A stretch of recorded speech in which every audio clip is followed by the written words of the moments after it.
Hello everyone, my name is Lav. Welcome to my channel the store of knowledge. दोस्तों, आज के video में हम एयरफोर्स में आने वाले इंग्लिश सेक्शन को लेकर बात करेंगे। दोस्तों, उसके लिए मैंने एक प्रैक्टिस सेट बनाया है। एग्जाम में आपको बिल्कुल इसी तरह के क्वेश्चंस मिलेंगे, जिनमें अक्सर एक passage, error spotting, sentence improvement, voice यानी एक्टिव और passive voice, narration, direct indirect, antonyms, synonyms, one word substitutions, idioms and phrases आदि में से प्रश्न पूछे जाते हैं। चलिए दोस्तों, देखते हैं क्वेश्चंस का नमूना और जानते हैं उनको सॉल्व करने का तरीका। दोस्तों, सबसे पहले यहाँ पर क्वेश्चन नंबर 1 दिया गया है। 1 से 4 तक के लिए डायरेक्शन दिए गए हैं। Read the following passage carefully and answer the questions given below it. यानी इसको पढ़िए और जो नीचे दिए गए हैं उनको समझिए, उनको आंसर कीजिए। देखिए दोस्तों, ये पैसेज दिया गया है, हम इसको पढ़ना शुरू करते हैं, साथ में समझते भी चलेंगे कि ये क्या कहना चाह रहे हैं। ए 15-foot bronze statue of the late William McCool stand in Texas। ये दोस्तों यहाँ पर अमेरिकन एस्ट्रोनॉट के बारे में बात की गई है, जो 2001 में अपने अमेरिकन मिशन पर गए थे और वापस आते समय उनकी मृत्यु हो गई थी। तो उनका एक स्टैच्यू बनाया गया है टेक्सास में, ब्रॉन्ज का यानी सिल्वर का। तो उसके बारे में ये बात कर रहे हैं। The left hand of the statue points north towards the flight path of Columbia shuttle. यानी इनका जो स्टैच्यू का जो लेफ्ट हैंड है वो कोलंबिया शटल की तरफ इशारा करता है। कोलंबिया शटल के जो फ्लाइट पाथ है उसकी तरफ इशारा करता है। 7 asteroids orbiting between Mars and Jupiter have been named after the 7 crew members. दोस्तों, इसका मतलब हो गया कि जो मार्स यानी कि मंगल ग्रह और जुपिटर यानी बृहस्पति ग्रह के बीच में जो 7 एस्टेरॉइड्स हैं, जो 7 तारे हैं, उनका जो नाम दिया गया है, उन तारों का नाम दिया गया है, वो इन्हीं 7 क्रू मेंबर्स के नाम पर दिया गया था जो एमसीक्यूल के साथ में गए थे मिशन पर। The idea was planned by NASA and approved by international Astronomical union. यानी इनको भेजने का जो प्लान किया गया था वो नासा के द्वारा किया गया था और उसको इंटरनेशनल एस्ट्रोनॉमिकल यूनियन ने अप्रूव किया था। आगे देखते हैं दोस्तों। In a message of condolence on February 2, 2003, Valentina Tereshkova, Russia's first woman cosmonaut said. अब अपने 2 फरवरी 2003 के एक संवेदनशील मैसेज में, कंडोलेंस का मतलब होता है श्रद्धांजलि, तो श्रद्धांजलि देने के मैसेज में जो रूस की जो महिला अंतरिक्ष यात्री हैं वैलेंटिना टेरेस्कोवा, तो इन्होंने कहा था, I am deeply grieved by the loss of crews of Columbia. इन्होंने कहा था कि मुझे बहुत दुख है जो हमारे क्रू मेंबर जो मारे गए हैं, या जो मतलब रास्ते में आते समय दुर्घटना जिनका हो गया, तो उसके लिए बहुत डीपली ग्रीव्ड हूँ, बहुत दुखी हूँ। I express my sincere condolence to the families and friends of the astronauts. वो कहती हैं कि मैं उन जो एस्ट्रोनॉट्स मारे गए हैं उनके परिवार और उनके दोस्तों के लिए संवेदनाएं व्यक्त करती हूँ। I believe that their name will remains at the bright sparkling stars in the universe and will light the way of those who will follow them on difficult routes of space exploration. उन्होंने आगे कहा है कि जो ये astronauts मारे गए हैं, इनका नाम हमेशा तारों की तरह चमकता रहेगा और उनके लिए भी ये प्रेरणा बनेगा जो आप आकाश में यानी उनके लिए प्रेरणा बनेगा जो आगे इनको फॉलो करेंगे, फॉलो देम करते, यानी उनको फॉलो करते हुए जो लोग आएंगे। आगे कहते हैं, there is also a Patricia Huffman Smith NASA museum in Texas. आगे उन्होंने बताया कि टेक्सास में एक पैट्रिसिया हफमैन स्मिथ नाम का एक म्यूजियम भी है, जिसमें क्या होता है, that looks at legacy of the shuttle and experiments. यानी इसमें क्या होता है कि जो शटल एक्सपेरिमेंट्स हैं उसके लिए, यानी जो अंतरिक्ष यान है उनकी एक धरोहर है, ठीक है ना। और यहाँ पर एक्सपेरिमेंट्स किए जाते हैं। It performed from the first mission to last. यानी नासा के जितने भी जो अंतरिक्ष में जाने के जो एक्सपेरिमेंट्स होते हैं वो सभी यहीं पर किए जाते हैं। कहाँ पर किए जाते हैं? Patricia Huffman Smith NASA museum में। ओके फ्रेंड्स, चलिए आगे देखते हैं। Eventually it will have simulators and a digital learning centre. और साथ में ही ये क्या है, सिमुलेटर्स यानी अनुरूपक, यानी कि जो आपका एटमॉस्फेयर आपका जो आसमान में मिलता है वो उसको यहाँ पर सिमुलेटर करते हैं, यानी उसी के जैसा यहाँ पर एक वातावरण बना करके तैयार किया गया है। एंड डिजिटल लर्निंग सेंटर, और ये जो Patricia Huffman Smith NASA museum नाम है, जो म्यूजियम जो है वो एक डिजिटल लर्निंग सेंटर भी है। ठीक है दोस्तों, ये तो था पैसेज। अब इससे संबंधित 4 क्वेश्चंस दिए गए हैं नीचे, तो अब हम पहले क्वेश्चन को समझते हैं क्या है, क्या क्वेश्चन क्या है और इसका आंसर क्या है। देखिए दोस्तों, पहला क्वेश्चन है the stretched left hand of the statue of William McCool, यानी ये कह रहे हैं कि विलियम McCool का जो हाथ है, लेफ्ट हैंड है, वो किसकी तरफ इशारा करता है। तो आप अभी आपने पढ़ा था, आप ऊपर देख चुके हैं किसकी तरफ करता है। जी हाँ, बिल्कुल यही आंसर है, flight path of shuttle Columbia. लेकिन कोई बात नहीं, हम फिर भी ऑप्शन और भी चेक कर लेते हैं। So his quality of man dependence, नहीं, बिल्कुल नहीं, गलत हो गया। थर्ड वाला देखिए, points toward the science museum NASA की तरफ इशारा करता है, नहीं, बिल्कुल नहीं, ये भी एलिमिनेट हो गया। Not clear from the passage, option 4 भी एलिमिनेट हो गया। फिर बचा कौन सा, सेकंड वाला, दिस इज करेक्ट आंसर। ये आपका सेकंड वाला जो है वो बिल्कुल करेक्ट आंसर है, ऑप्शन 2 is correct. Question number second देखिए, which of the following is true regarding the passage, यानी पैसेज के अकॉर्डिंग कौन सा वाला सही है। तो क्वेश्चन ऑप्शन नंबर 4 देखिए, Valentina Tereshkova was one of the 7 members, यानी जो वैलेंटिना टेरेस्कोवा है वो उन 7 मेंबर्स में से थी, नहीं, बिल्कुल नहीं, इन्होंने तो संवेदनाएं व्यक्त करी थी। थर्ड वाला देखिए, 7 crew members of the shuttle killed after 2 फरवरी 2003, यानी 2 फरवरी 2003 के बाद में मारे गए थे क्रू मेंबर्स, ना जी सरकार, बिल्कुल नहीं। फिर क्या है, name of 7 asteroids between Mars and Jupiter are the names of 7 crew members, yes, यही वाला आंसर है कि जो 7 एस्ट्रॉइड्स हैं मार्स और जुपिटर के बीच में, उनका नाम 7 क्रू मेंबर्स के नाम के ऊपर ही रखा गया है, ठीक है ना, उन्हीं की वजह से उन 7 एस्ट्रॉइड्स का नाम रखा गया है, ठीक है। तो इसमें कौन सा सही हो जाएगा, ऑप्शन 2। थर्ड वाला, फर्स्ट वाला भी गलत है, नेम ऑफ 7 क्रू मेंबर, इसमें उल्टा बोल रहे हैं, फर्स्ट वाले में देखिए उल्टा को बोल रहे हैं कि जो 7 क्रू मेंबर्स थे उनका नाम एस्ट्रॉइड पे रखा, नहीं जी, क्या हुआ था कि उन क्रू मेंबर्स के नाम पे एस्ट्रॉइड्स का नाम रखा गया था, तो ऑप्शन 2 इसमें भी। क्वेश्चन नंबर 3 देखिए, Patricia Huffman Smith museum is related to, ये जो पैट्रिसिया हफमैन स्मिथ म्यूजियम है ये किससे रिलेटेड है। देखिए पहला, shuttle Columbia expedition only in which crew members crashed, यानी सिर्फ उससे डिपेंड करता है, शटल कोलंबिया एक्सपेडिशंस यानी कि अभियान दल से संबंधित करता है जिसमें क्रू मेंबर्स मारे गए थे, क्रैश हो गया था जो क्रू मेंबर्स, तो ये भी ऑप्शन गलत हो गया। थर्ड वाला देखिए, the art work of Valentina Tereshkova and Patricia Huffman Smith, यानी उनके वहाँ पर कार्य करने का स्थल है, नहीं, बिल्कुल नन ऑफ दीज, ये भी गलत। तो कौन सा हो जाएगा, all the expedition of shuttle performed, यानी यही एक ऐसा जगह है जहाँ पर जितने भी अभियान दल हैं, यानी जितने भी जो एक्सपेरिमेंट्स किए जाते हैं वो यहीं पर किए जाते हैं, पैट्रिसिया हफमैन स्मिथ म्यूजियम में, तो ऑप्शन 2 इसका भी करेक्ट है। क्वेश्चन नंबर 4 देखिए, पैट्रिसिया हफमैन स्मिथ म्यूजियम में टर्न आउट टू बी, यानी जो पैट्रिसिया हफमैन है ये क्या, किस चीज़ के रूप में और काम करता है, ठीक है ना। तो नन ऑफ दीज वाला ऑप्शन एलिमिनेट है। नासा एक्सपेडिशन सेंटर, कि नासा का अभियान दल सेंटर है, नहीं सरकार, बिल्कुल नहीं। इलेक्ट्रिसिटी प्रोड्यूसिंग सेंटर है, नहीं जी, बिल्कुल ही ऐसी तो कोई चर्चा ही नहीं आई। फिर क्या है, डिजिटल लर्निंग सेंटर है, ये देखिए लास्ट वाली लाइन आपने देखी भी थी कि ये रहा, it will have simulators and digital learning centre, तो इसलिए इसका कौन सा आंसर सही हो जाएगा, option number 1, option number 1 digital learning centre. चलिए क्वेश्चन नंबर 5 देखते हैं। देखिए इसमें बोल रहे हैं कि find the proper sequence of the sentences, यानी आपको सेंटेंस को प्रॉपर सीक्वेंस लगाना है। अब ये बिछड़ा हुआ रखा हुआ है।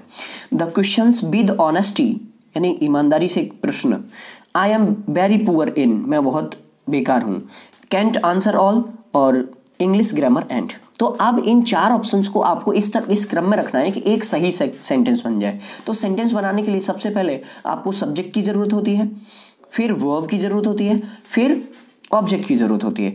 तो चलिए देखते हैं यहाँ पर सब्जेक्ट क्या लग रहा है आपको, इनमें से क्या हो सकता है। आई एम वेरी पुअर, ये पूरा कंप्लीट सेंटेंस है, तो दोस्तों सबसे पहले इसी को रखेंगे, यानी सबसे पहले क्यू, फिर किस चीज़ में पुअर हो, in English grammar, okay, and or cannot and can't answer all the questions with honesty, यानी पहले Q, फिर S, फिर R, फिर P। इस तरह से आप देख लेते हैं ऑप्शंस क्या क्या दिए गए इसमें। दोस्तों ऑप्शन में देखिए ये सारे ऑप्शन दिए गए, लेकिन हमें पता है कि कौन सा वाला सही था, Q, S, R और P, यानी ऑप्शन नंबर 4 इज करेक्ट, ठीक है, ये वाला सही है।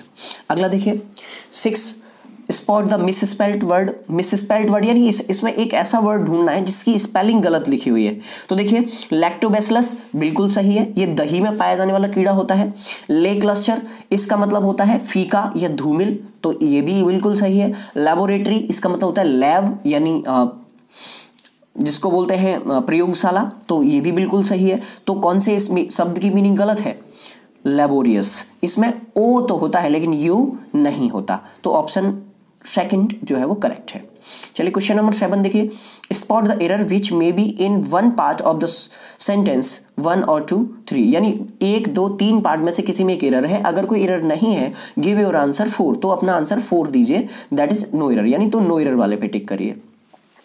देखिए दोस्तों इसमें क्या है, if he will go he will do his duty with honesty. इसमें कहा गया कि यदि वो गया तो वह अपनी ड्यूटी को ऑनेस्टी से करेगा। तो दोस्तों आप सोचिए जरा कौन सा आंसर हो सकता है। ओके, कुछ लोग बोल रहे 1, कुछ बोल रहे 2। दोस्तों समझ लीजिए, फ्यूचर की जब दो घटनाओं की बात की जाती है तो ऐसी एक्शन जो if, in case, as well as, because, since, for आदि से स्टार्ट होती है वो हमेशा प्रेजेंट इंडेफिनिट में बनती है, जबकि दूसरी वाली एक्शन हमेशा फ्यूचर में बनती है। तो इफ ही विल गो को आपको प्रेजेंट इंडेफिनिट में बनाना पड़ेगा, इसको करना पड़ेगा इफ ही गोज, विल को काट करके गोज करना पड़ेगा। ओके फ्रेंड्स, ऑप्शन 1 में एरर हो गया। देखते हैं question number 8, change the narration. Narration करना है आपको, Shekhar said to me where are you going. तो दोस्तों देखते हैं, इसका पहले हम बना लेते हैं, उसके बाद में ऑप्शन से मिला लेंगे। सेड टू को इधर वेयर है इन्वर्टेड, तो क्या करोगे, आस्क्ड मी, इन्वर्टेड कॉमा हटा के वेयर लगाओगे। फिर बाकी को असर्टिव बनाते हैं, तो असर्टिव बनाने के लिए सबसे पहले सब्जेक्ट की जरूरत पड़ती है। सब्जेक्ट है यू, यू को चेंज, यू है सेकंड पर्सन, इसको चेंज करते हैं ऑब्जेक्ट के अकॉर्डिंग, तो मी हो जाएगा। मी से चेंज करोगे तो आई हो गया। आई वॉज गोइंग, यानी आपका जो आंसर बना वो कौन सा हो गया, Shekhar asked me where I was going. ऐसा कौन सा आंसर है, ऑप्शन 4, यस ऑफ कोर्स। ठीक है, 4 नंबर, ऑप्शन 4 इज करेक्ट। चलिए देखते हैं क्वेश्चन नंबर 9, ही अबैंडन्ड हिज स्टडी। ठीक है, तो इसका पैसिव बनाना है, change the voice of the following. तो आपको वॉइस चेंज करना है, यानी अभी एक्टिव में है, पैसिव में बनाना है। तो पैसिव बनाने के 5 नियम होते हैं। सबसे पहले ऑब्जेक्ट का सब्जेक्ट बनाते हैं, फिर हेल्पिंग वर्ब लगाते हैं, वर्ब की थर्ड फॉर्म लगाते हैं, बाई लगाते हैं और सब्जेक्ट को ऑब्जेक्ट बना देते हैं। तो बनाइए, क्या हो जाएगा, his study was abandoned by him. तो कौन सा सही है, ऑप्शन 2, yes, his study was abandoned by him. बाकी सारे गलत है। ठीक है, ऑप्शन 2 इज करेक्ट। चलिए 10 देखिए, the jewel in the crown, in the crown means, ये एक कहावत है, जेवल इन द क्राउन, इसका मतलब होता है मुकुट में मणि की तरह, यानी मुकुट सुंदर होता है और उसमें एक मणि और लगा दी जाए तो वो भी अच्छी, मतलब वो और भी ज्यादा इंपॉर्टेंट हो जाता है। तो देखिए इसमें क्या बोल रहा है, ऑप्शन 1 है अ यूजलेस पर्सन अमंग यूजफुल, यानी एक उपयोगी व्यक्तियों के बीच में एक बेकार व्यक्ति, नाजीना, बिल्कुल भी नहीं। जेवल इन द क्राउन यानी मुकुट में मणि बता रहा है। ठीक है, ऑप्शन 3 है द मोस्ट प्रीशियस स्टोन, बहुत ही कीमती पत्थर, ऐसी बात भी नहीं है, मुकुट भी कीमती होता है, मणि भी कीमती होती है। लार्ज एंड अमेजिंग, बड़ा और विशाल, ऐसा भी नहीं है। तो फिर क्या हो जाएगा, द मोस्ट अट्रैक्टिव और वैल्यूएबल पार्ट ऑफ समथिंग, किसी चीज का बहुत ही अट्रैक्टिव और valuable part. Option number 2 is correct.